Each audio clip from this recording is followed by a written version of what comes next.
De aparatos diseñados para salvar el mundo, a máquinas que expanden la mente o máquinas que empequeñecen el mundo. La evolución de ordenadores centrales, ratones y menús.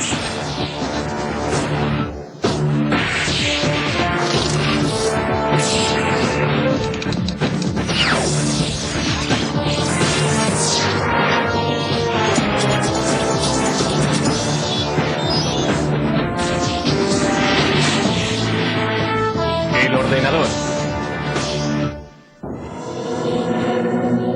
ha revolucionado la manera en la que trabajamos, jugamos, viajamos y nos comunicamos. Afecta cada parte de nuestras vidas.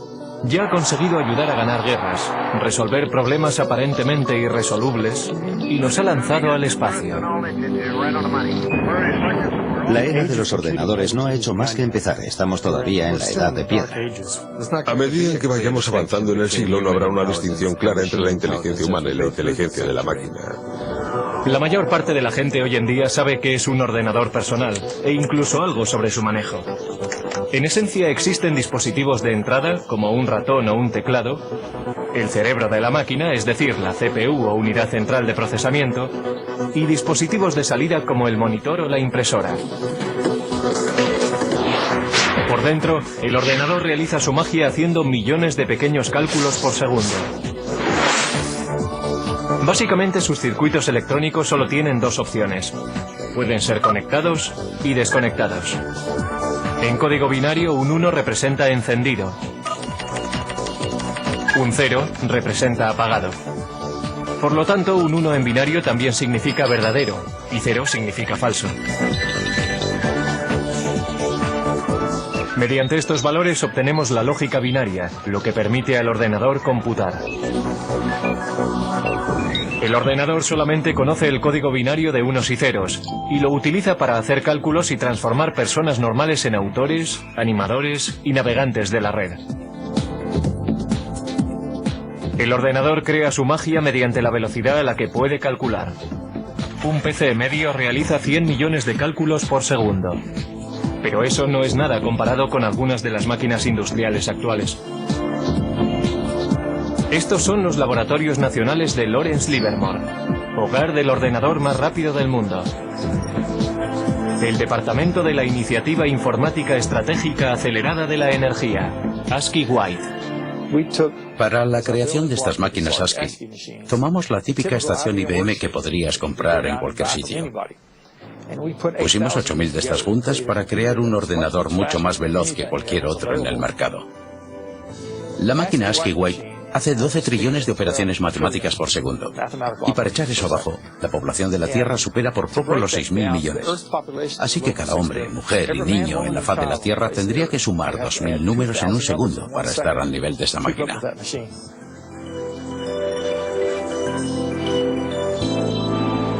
Como si fuera el guardián del silicio, el ASCII White está dedicado al servicio del país. Los laboratorios nacionales Lawrence Livermore son responsables de cerciorarse de la seguridad y la actuación de las armas nucleares de la nación. En 1992, el presidente George Bush prohibió las pruebas nucleares bajo tierra. Eso hace que sea muy difícil calcular el arsenal nuclear. Ahora los laboratorios han decidido emplear superordenadores para hacer las simulaciones y determinar la integridad de las armas que van cogiendo tiempo. Si se piensa en un arma nuclear y todos sus componentes, se empieza a comprender qué difícil es el proceso. Tenemos que ser capaces de simular cada una de las partes, la física que tiene lugar dentro de ellas. Estos simulacros son tan complicados que incluso a un ritmo de 12 trillones de cálculos por segundo llevarían semanas completar una prueba. El ordenador también tiene el poder de modelar moléculas. Esto ayuda a los científicos a diseñar experimentos antes de ir al laboratorio y entender cómo podrán ser los resultados. La manera más efectiva de obtener información del ordenador a la mente humana es mediante muestras visuales. Un enorme número de vídeos expositores de alta resolución convierte el infinito número de unos y ceros del ordenador en un increíble tapiz pixelado.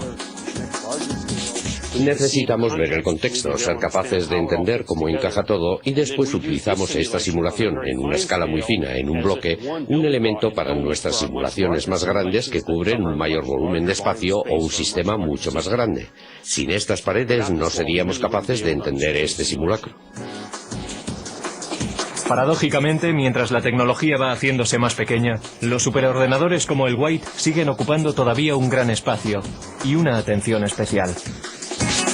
Bien, estamos en la habitación eléctrica, que en realidad está al otro lado de la pared de la habitación del ordenador. Un ordenador de este tamaño necesita mucho material de apoyo. El ordenador ahora requiere aproximadamente 1,3 megavatios, eso es más o menos unas 1300 ohms. Requiere manipuladores de aire y refrigeradores. 3 refrigeradores de 675 toneladas impiden que el White se sobrecaliente haciendo circular agua fría a través de tuberías bajo el suelo. La máquina representa el esfuerzo coordinado de cientos de brillantes cerebros. Pero con la máquina ASCII podemos rastrear su origen hasta un hombre que no estaba demasiado preocupado por la seguridad nacional, pero tenía un gran interés en el ganado. Charles Babbage fue un científico británico que inventó el salvaganado para evitar que los trenes de vapor descarrilaran chocando contra bovinos desconcertados. También se le considera por muchos el padre del ordenador. Babbage fue un científico extraordinario. Quiero decir que fue fantástico. Se adelantó 100 años a su tiempo. No se puede decir de muchas personas, pero sí se puede decir sobre Babbage. A comienzos del siglo XIX, concibió la idea de ordenadores mecánicos. Es decir, ordenadores que iban a hacer más que calcular, que iban a poder guardar información, almacenar números y volver sobre ellos cuando lo necesitaran. E iba a poder imprimir las respuestas que ofrecía.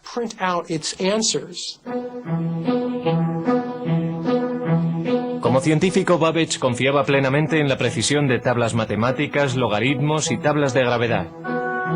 Computar esos cuadros es lo que la gente conoce por ordenadores. Desafortunadamente, estos ordenadores cometían errores con frecuencia, enfureciendo así a su inventor. Errar es humano, pero para Babbage, ser humano no era suficiente. Primero previó un complejo sistema de engranajes y ejes que trabajaban juntos para hacer cálculos. Después de 10 años de trabajo, sin embargo, tiró el proyecto a la basura. Solo lo completó parcialmente para diseñar un aparato incluso más sofisticado. Una máquina que poseyera los componentes básicos de los ordenadores modernos. Las tarjetas perforadoras le proveían las entradas. Un mecanismo llamado el molino hacía los cálculos, y el almacén guardaba los nombres como memoria. Lo llamó el motor analítico. El motor analítico hacía cálculos mecánicamente. Después de introducir los datos, el mecanismo tenía que ser accionado por una manivela, haciendo girar cientos de engranajes intrincados, ejes y ruedas numeradas para calcular los resultados. Babbage anticipó que la máquina de 15 pies de altura funcionaría a vapor por su tamaño. Pero Babbage nunca construyó una máquina. Su protoordenador se colapsó antes de que pudiera completarlo. Fue víctima de herramientas imprecisas y de la falta de fondos. Todo esto ocurrió 100 años antes de que se volviera a concebir la idea de un aparato así.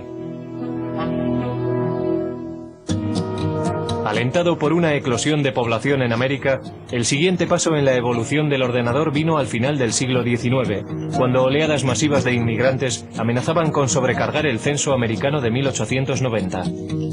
En 1887, la oficina del censo todavía llevaba la cuenta del recuento de 1880 a mano. Desesperados suplicaban por otra forma de tabular los resultados.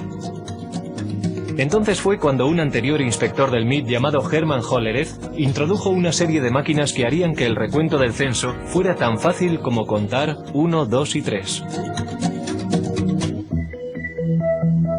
Cada persona estaba representada por una tarjeta. Los individuos tenían que perforar las cajas relacionadas con su edad, sexo, raza y profesión.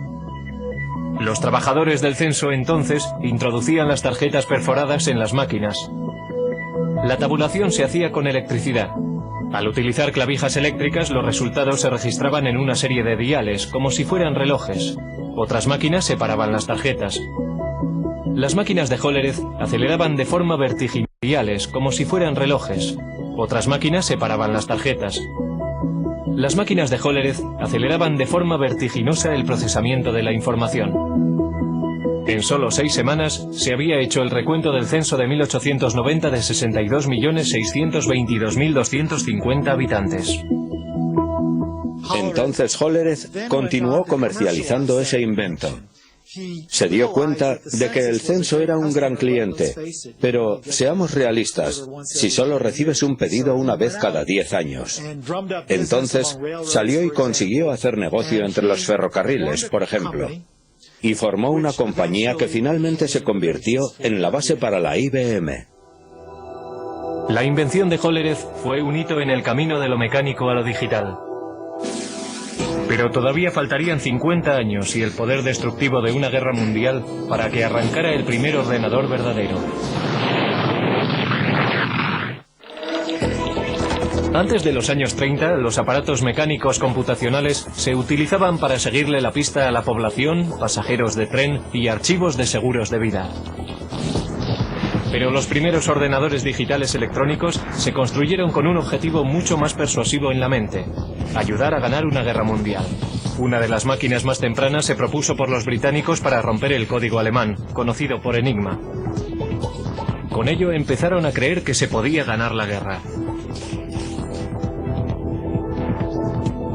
Una de las personas que trabajó para romper el código Enigma fue Alan Turing.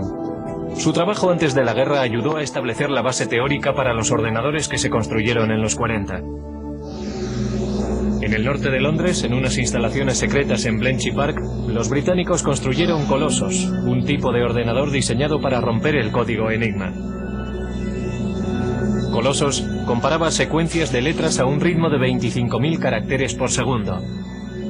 La máquina solo podía realizar la tarea de unir letras, pero lo hacía muy bien. Sus transmisiones descifradas alemanas se denominaron el ultrasecreto, el secreto mejor guardado de la guerra. Principalmente, el Colossus llevaba a cabo funciones logísticas de las letras de un alfabeto en una corriente de letras que venían de un mensaje de radio interceptado. No los descifraba, pero sí podía efectuar una serie de combinaciones que en gran medida se asemeja a lo que hace un ordenador. Mientras el Colossus rompía códigos alemanes, al otro lado del Atlántico los ingenieros trabajaban para construir otro aparato computacional, una máquina que influiría directamente en el diseño de todos los ordenadores futuros. América era un centro neurálgico productor de instrumentos de guerra, pero para 1943 había una escasez crítica de un componente sorprendente de la máquina de guerra: tablas de disparos para piezas de artillería. Estas tablas permitían a los artilleros apuntar sus armas correctamente en gamas diferentes, altitudes, temperaturas y condiciones del viento. Los ordenadores humanos trabajaron frenéticamente para producir cálculos mecánicos para crear esas tablas, pero lo pasaron mal intentando estar a la altura. Durante la Segunda Guerra Mundial se producían muchas armas. Había que calcular muchas tablas de disparo. Era realmente un gran trabajo y estaba ralentizando la entrega de armas al frente. Para solucionar el problema, John Mockley, un físico de la Universidad de Pensilvania, se propuso construir un ordenador gigante electrónico que podía calcular tablas de números en minutos, no horas. El ejército, desesperado por un aparato que les ayudara a ganar la guerra, de mala gana se centró en el coste propuesto de $500,000. Mockley y un brillante estudiante de ingeniería eléctrica, Presper Eckert, empezaron a construir ENIAC, el integrador numérico, electrónico y ordenador. Mucho más grande que el Colossus, nunca se había concebido nada parecido a ENIAC. Casi con 100 pies de largo y 30 toneladas, contenía 70.000 resistencias, 10.000 condensadores, 6.000 interruptores y 18.000 tubos de vacío delicados.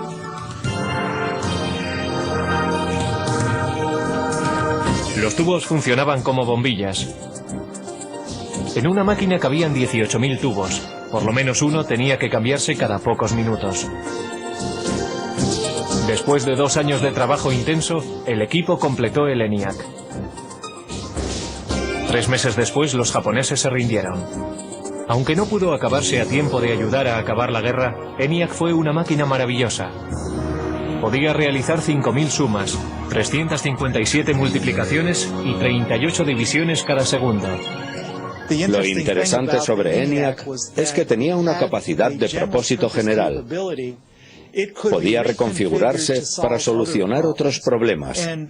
Y nunca hubo ningún problema para encontrar trabajo para ENIAC. Todos los servicios armados exigían tiempo para poder usarlo. También clientes industriales y universidades. Así que se le mantuvo ocupado hasta bien entrados los 50. Pero a ENIAC, la máquina más compleja de su tiempo, todavía le faltaban muchas de las cualidades de un ordenador moderno. Su memoria era muy primitiva y solo podía almacenar un máximo de 20,10 números decimales. Tenía que recablearse laboriosamente cada vez que se programaba. Y no podía tomar decisiones lógicas basándose en sus cálculos. Pero ENIAC ya había demostrado que los ordenadores se podían construir.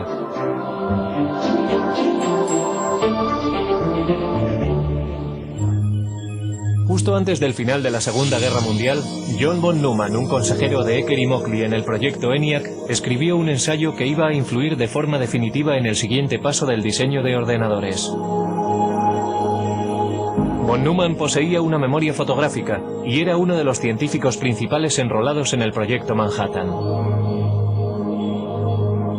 El artículo de von Neumann delineaba la estructura de un ordenador moderno.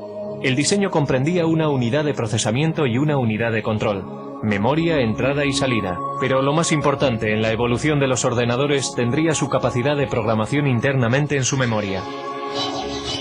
Internamente contenía programas para darle al ordenador su potencia y versatilidad, porque un programa interno puede modificar lo que hace, basándose en los datos o los resultados de las computaciones.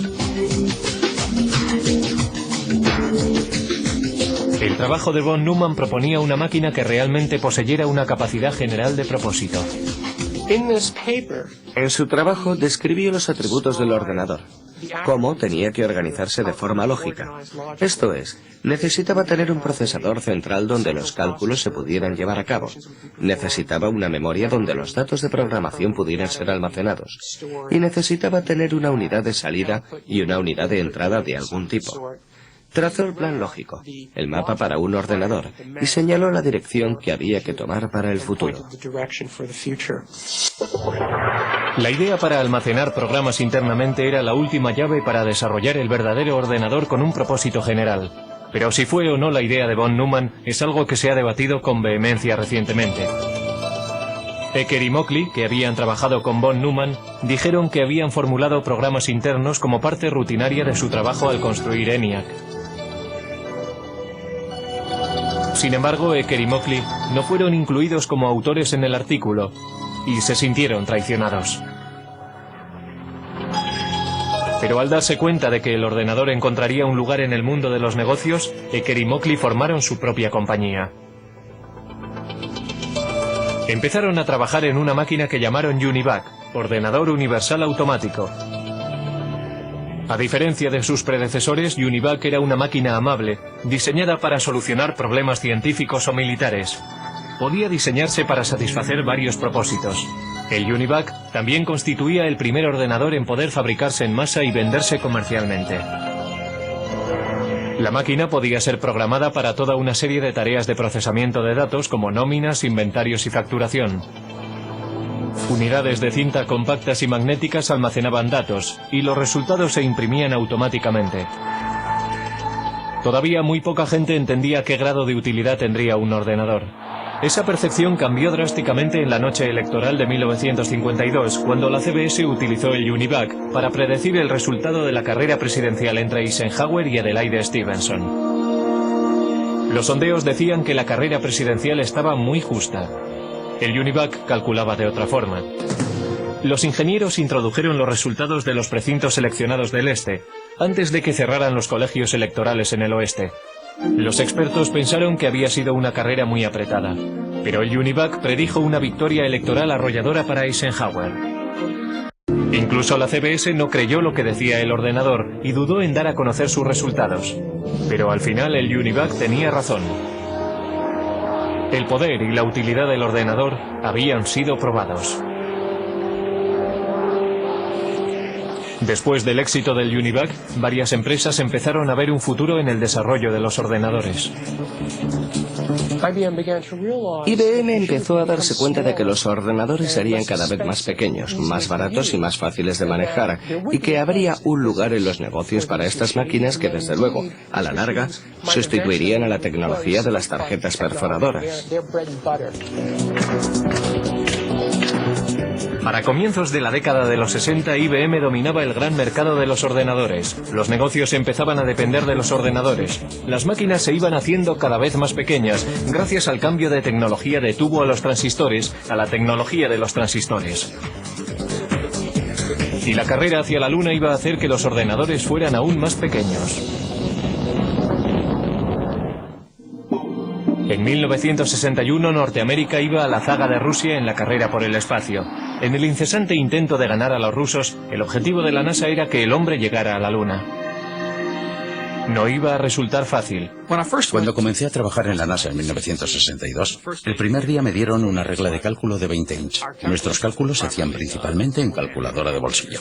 Teníamos un número de personas a las que asignábamos nuestras hojas de datos, y su trabajo consistía en trabajar con sus pequeños cálculos. Pero los astronautas no podían confiar en reglas o calculadoras de bolsillo en el espacio. La misión requería un ordenador guía sofisticado. A principios de la década de los 60, sin embargo, una máquina tan potente como la que necesitaban ocupaba toda una habitación. La NASA intentó reducir el tamaño del problema. Afortunadamente, el primer gran avance en el camino a la miniaturización ya había tenido lugar. En 1947, 3 científicos en los laboratorios Bell inventaron el transistor. Un transistor ejecutaba la misma función de encendido y apagado que los tubos de vacío, pero era mucho más pequeño y más fiable. Los transistores se hacían con silicio y cable diminuto. El silicio es un semiconductor. Si se aplica un voltaje pequeño, se comportará como conductor, permitiendo que pase una corriente entre los cables. Si no hay voltaje, actuará más como un aislante bloqueando la corriente. Esta característica del silicio es lo que permitió a los transistores hablar el lenguaje binario de los ordenadores. Y harían del silicio la base para la industria de estos. El siguiente paso en la miniaturización tuvo lugar en 1959, cuando Robert Noyce y Jack Kilby, ingenieros para fabricantes rivales de transistores, llegaron a los mismos avances de forma independiente y que conducían a la misma idea revolucionaria. Toda una red de componentes electrónicos, transistores y todo incorporado en un solo chip de silicio. La gran innovación en la electrónica se llamó el circuito integrado. En 1969, 5.000 circuitos integrados componían el corazón de cada uno de 2 ordenadores idénticos. Uno en la órbita lunar y el otro en la Tierra. Para su tamaño, estos eran los ordenadores más potentes de la Tierra.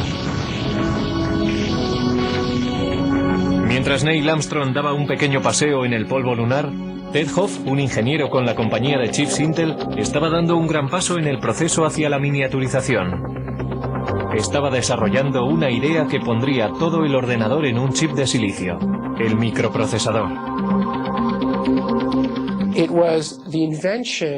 Era la invención no solo de circuitos integrados, sino de un tipo particular de circuito integrado, el microprocesador, que hace posibles los ordenadores personales de hoy en día. A Hoff le habían encargado diseñar 12 circuitos integrados por separado para fabricar una calculadora japonesa. Sugirió colocar toda la unidad de proceso en un chip y programarlo como un ordenador.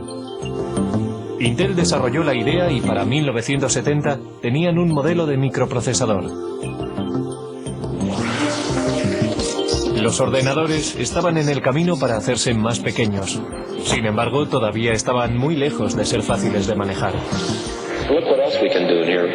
Uno de los primeros intentos de simplificar las operaciones del ordenador fue encabezado por Doug Engelbart. El científico concibió una manera sencilla de manejo e incluso mostró un prototipo en 1968 en la Conferencia de Otoño de Ordenadores de San Francisco.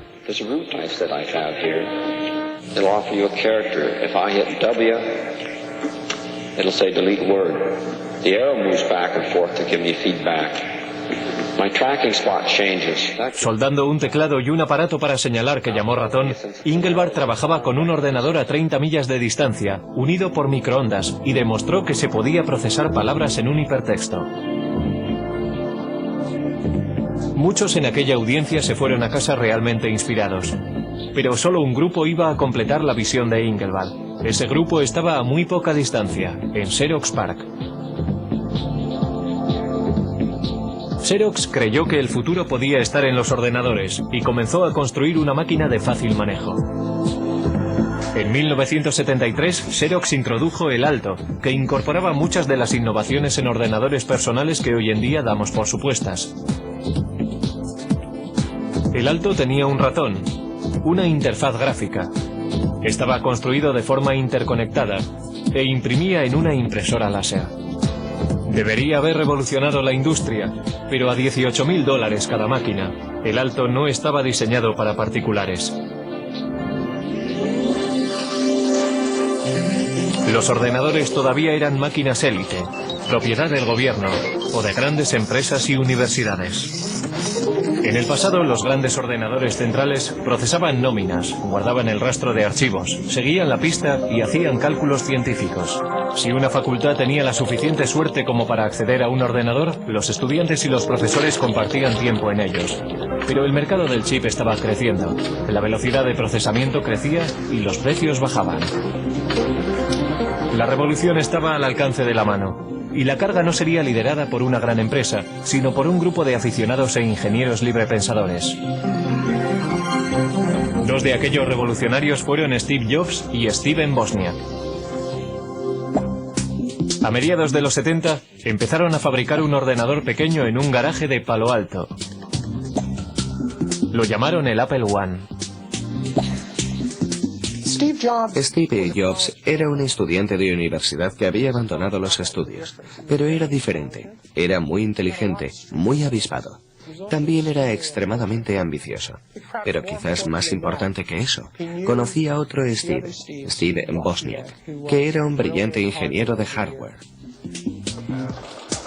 Al ir abaratándose los chips, algunos nada caros, empezaron a aparecer kits de ordenadores de automontaje. Uno de estos primeros kits apareció en la cubierta de Popular Electronics en 1975. Se llamaba el Altair. El Altair se planteó como el primer kit de mini ordenador para rivalizar con modelos comerciales. Muchas personas se interesaron en él a $400 cada kit. Estos primeros ordenadores, anteriores a los primeros Apple, eran en realidad para técnicos e ingenieros informáticos que tenían conocimiento de cómo conectar cables y conectar otros dispositivos y hacerlos trabajar. Así que pensé, compraré unos cuantos chips, un microprocesador y diseñaré mi propio ordenador. No fue que quisiera burlarme del mundo, era solo que quería hacer de este ordenador algo más personal que los interruptores que tienen posiciones arriba y abajo para introducir extraños números binarios. Steve Jobs vendió su Volkswagen y Steven Wozniak vendió su calculadora HP para financiar su empresa. En 1977 introdujeron el Apple II, un ordenador atractivo, independiente y un teclado. Con la adición de un monitor y un drive para un disquete, el aspecto de un ordenador personal empezaba a cobrar forma. El Apple II se estandarizó con 4 kilobytes de memoria y a un precio base de $1.200. Era mucho más barato que las máquinas industriales anteriores. El Apple II ayudó a convertir al PC en un aparato de fácil manejo. El comprador no tenía que pasar tiempo soldando las partes meticulosamente. La persona podía inmediatamente empezar a programar el ordenador o comprar software desarrollado por florecientes compañías de software. Con la esperanza de quitarle una parte de la cuota de mercado, en 1981, IBM introdujo su versión de un aparato ordenador personal, conocido simplemente por PC. Las ventas continuaron creciendo a principios de los 80. Pero antes de que el ordenador personal inundara todo el planeta, la máquina todavía había de simplificarse para el usuario, algo que cualquiera pudiera manejar. Los primeros ordenadores Apple, igual que los tempranos ordenadores personales, no tenían interfaces gráficas, no tenían ratones. Tenían lo que se conoce como una interfaz con línea de comandos. Esto es, uno tecleaba las instrucciones en el ordenador y las instrucciones aparecían como texto en la pantalla. Inspirados por el trabajo llevado a cabo en Xerox PARC, Apple tomó muchas de las mejores características de los ordenadores de Palo Alto, como la interfaz gráfica y el ratón, los mejoró y fabricó una máquina al alcance del bolsillo. Apple introdujo el ordenador Macintosh en 1984. Lo que hizo que el Macintosh fuera un ordenador fácil de usar era su sistema operativo y sus aplicaciones, conocido como software.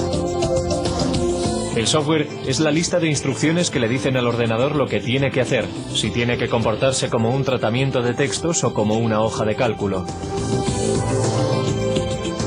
Cada vez más, el software dominaba los avances que se hacían en la informática. Y Bill Gates, el joven presidente de una compañía de software llamada Microsoft, estaba allí para capitalizarse en el mercado creciente.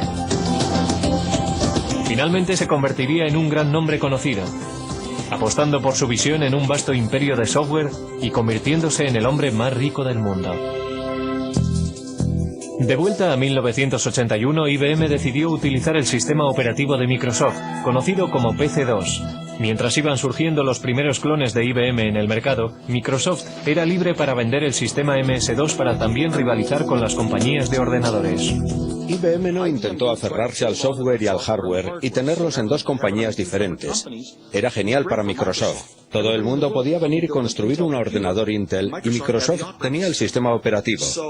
Así que lo que pasó fue que entrabas en una tienda en aquellos días y marca tras marca todos los ordenadores ya eran compatibles y de pronto veías un Macintosh.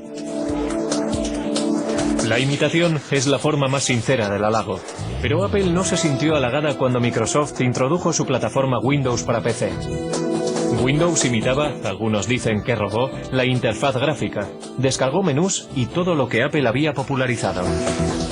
Existe la idea de que Bill Gates vino a Apple y copió el aspecto gráfico y el uso que después condujeron a Windows, porque cualquiera, una vez visto, no hay que verlo durante mucho tiempo. Bueno, ya sabes, este es el futuro, y una vez cruzas la puerta, ya no hay vuelta atrás. La verdadera historia es que nosotros necesitábamos software y Gates tenía una empresa, Microsoft, que escribía software, así que tuvimos que enseñarle un ordenador y darle copias para que lo escribiera. No había otra manera. Y no lo llamaría robar exactamente. Es como ser un oportunista y buscar en los lugares apropiados y negociar la manera como lo quieres. Incluso cuando otro lo inventó primero, es difícil llamarlo robar. Las ventas se dispararon en los 80. De 500.000 máquinas al año en 1981 a 7 millones para el final de la década. Máquinas fáciles de manejar y software más sofisticado que nunca excitó la imaginación general. Pero la revolución estaba muy lejos de haber acabado. Internet estaba destinado a alterar enormemente la vida de las personas. Pronto, todo el planeta estaría atrapado en una red de la que no se puede escapar. Lo siguiente, ver cómo tu casa queda conectada. La televisión, la tostadora, la cafetera y el microondas. En la década de los 90 las ventas de ordenadores se dispararon, llevadas por la red. Yo diría que Internet es más importante que los ordenadores personales, aunque necesitas un ordenador personal para utilizar Internet. Es como, ¿qué es más importante? ¿Las calles o los coches? La web nos conecta, pero no de forma tan restrictiva como antes. La tecnología sin cable nos hace móviles. Ya hay asistentes digitales y aplicaciones de la web que siguen cambiando el aspecto y el papel de los ordenadores. Los microprocesadores están en todas partes. La línea divisoria entre ordenadores, teléfonos móviles y otros productos electrónicos es muy difusa. Es el continuo empequeñecimiento de la tecnología del chip lo que está espoleando la evolución.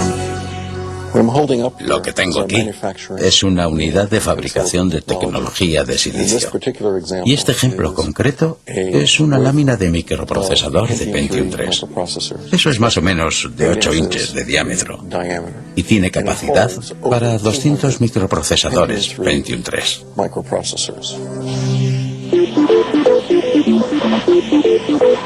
Cada microprocesador puede contener tantos como 100 millones de diminutos transistores. Los chips se fabrican mediante un proceso llamado fotolitografía. Los fabricantes de chips empiezan por ponerle a una lámina de silicio una capa de un material fotosensible. Los científicos entonces hacen una plantilla del diseño que quieren mediante el grabado en un metal fino con un rayo de electrón. Los rayos ultravioleta brillan a través de la plantilla y bajo el chip fotosensible, causando una reacción química y creando el sistema de circuitos. Un chip se fabrica colocando capa tras capa. Estos chips, que son básicamente microordenadores, están encontrando su lugar en aparatos inteligentes. Hay discretos ordenadores escondidos en los aparatos del día a día y hablan entre ellos vía web y mediante otras tecnologías sin cable. Resulta que todos estos aparatos, todas estas cosas que están en casa, y realmente tenemos unos 100 microprocesadores diferentes, se conectan a Internet. Todas se pueden conectar a una red en casa y permiten a las personas conectarse a todos los recursos que existen en Internet. Pero hablar a tus aplicaciones por teléfono no es una idea nueva. And this lady, she's calling her oven. Sound funny? Actually, it's something that could happen in the future, thanks to a Westinghouse idea still in development that makes it possible to operate your appliances by telephone. Probablemente llama o manda un mensaje. Hoy puede que no veamos la necesidad de llamar a nuestros hornos, pero ¿no estaría bien que nuestro frigorífico hiciera la compra? Vamos a ver qué tenemos para cenar esta noche. Traigo una lista de la compra. Estos son productos que ya sé que necesito. Productos que he consumido durante la semana. Y vamos a ver qué podríamos necesitar. Así que iremos al armario a ver qué es lo que tenemos allí. Tengo la mayoría de las cosas, pero estos dos ingredientes quiero añadirlos a mi lista de la compra. Así que hago clic aquí y se añadirán a mi lista de la compra. Así que ahora lo que puedo hacer es coger mi lista de la compra y o bien la descargo a un teléfono con base web y si hago clic la lista vendrá aquí. Puedo hacer también que vaya a un PDA. O lo que puedo hacer es mandarlo a streamline.com y hacer que me lo pidan y me traigan la comida a mi casa desde aquí. O sea que está viendo todas tus aplicaciones domésticas, desde tu coche a tu mejor equipo de televisión y videojuegos, a tus electrodomésticos, lavadoras, secadoras y frigoríficos. Todo conectado para que desde el browser se pueda operar la casa automatizada.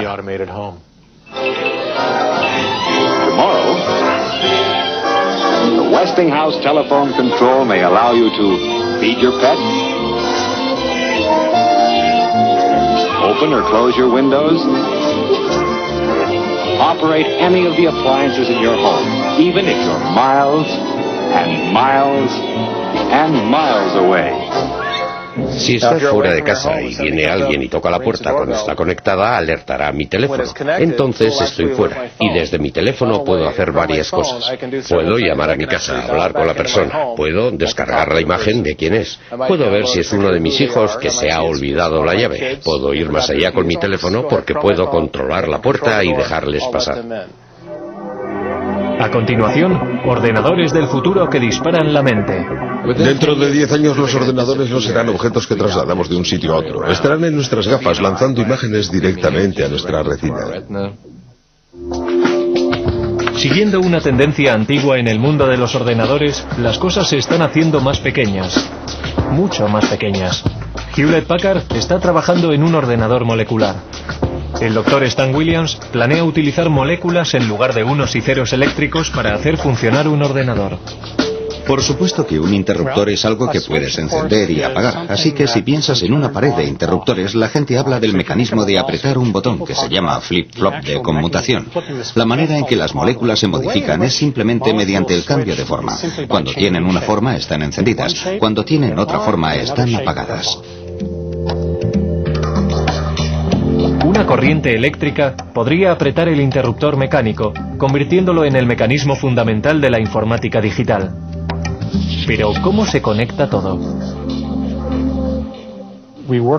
Trabajamos duramente en lo que se conoce en la comunidad científica como kits para montar uno mismo. En otras palabras, sabíamos que sería demasiado caro y muy difícil de construir cables diminutos del tamaño de moléculas usando las técnicas estándar de la litografía y el grabado. El Dr. Williams y sus asociados desarrollaron cables moleculares paralelos, cada uno de 2 átomos de lato y 8 átomos de ancho. Resulta que no planificaron ni redactaron estos cables. No les dijimos dónde tenían que ir en ningún caso. Esencialmente depositamos una pequeña cantidad de iridio en una superficie de silicio, lo calentamos y se produjo una reacción química entre los dos materiales. Y el resultado de la reacción química fue una serie de cables que ven detrás de mí. El Dr. Williams previó construir ordenadores moleculares mediante la retención de moléculas individuales entre 2 juegos de cables. Con este tipo de memoria molecular podríamos construir tanta memoria en cualquier cosa del tamaño de una uña. Podríamos almacenar fácilmente toda la biblioteca del Congreso en ella. Otras investigaciones están trabajando en futuros ordenadores que puede que utilicen ADN o incluso partículas de cuanto.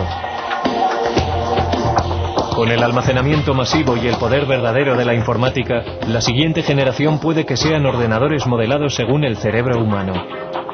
La inteligencia artificial en la ciencia y en el arte de fabricar ordenadores hace cosas que nosotros consideramos que requieren la inteligencia humana. Estamos desarrollando sistemas que pueden ser parejos o incluso superar a la mente humana dentro de nuestros dominios. Si se trata de jugar al ajedrez, diagnosticar una enfermedad, guiar misiles crucero a través de terrenos, tenemos un sistema que puede operar al nivel humano dentro del marco de estas tareas definidas. Lo que no tenemos todavía es sistemas que puedan entender el lenguaje humano con la flexibilidad de los humanos. Eso llegará. Alan Turing fue un arquitecto informático temprano que trabajó para desmontar el código Enigma durante la Segunda Guerra Mundial. En 1950 previó un tiempo en el que los ordenadores podrían ser capaces de pensar. Cuando el superordenador Deep Blue de IBM ganó al campeón del mundo de ajedrez Garry Kasparov, algunos perdieron el respeto al juego. Pero otros reconocieron que esto era un signo de que las máquinas inteligentes llegarían.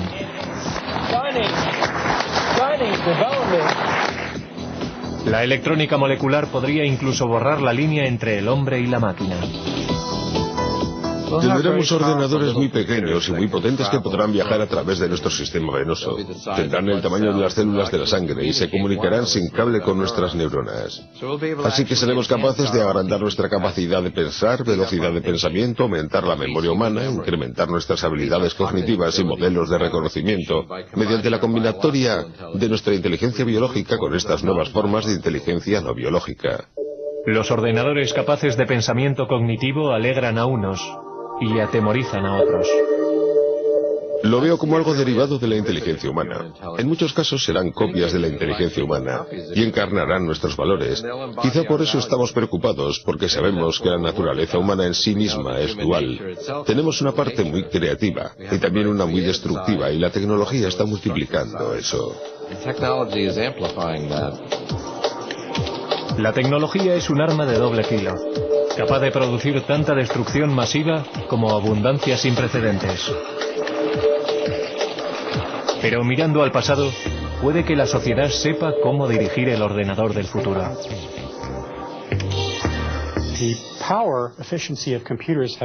El poder eficaz de los ordenadores se ha incrementado por un factor de 100 millones en tan solo 50 años. Tan sorprendente como esto, nuestros estudios en física fundamental nos dicen que debería ser posible aumentar aún más el poder eficaz de los ordenadores por otro factor de 1 billón más de lo que son hoy.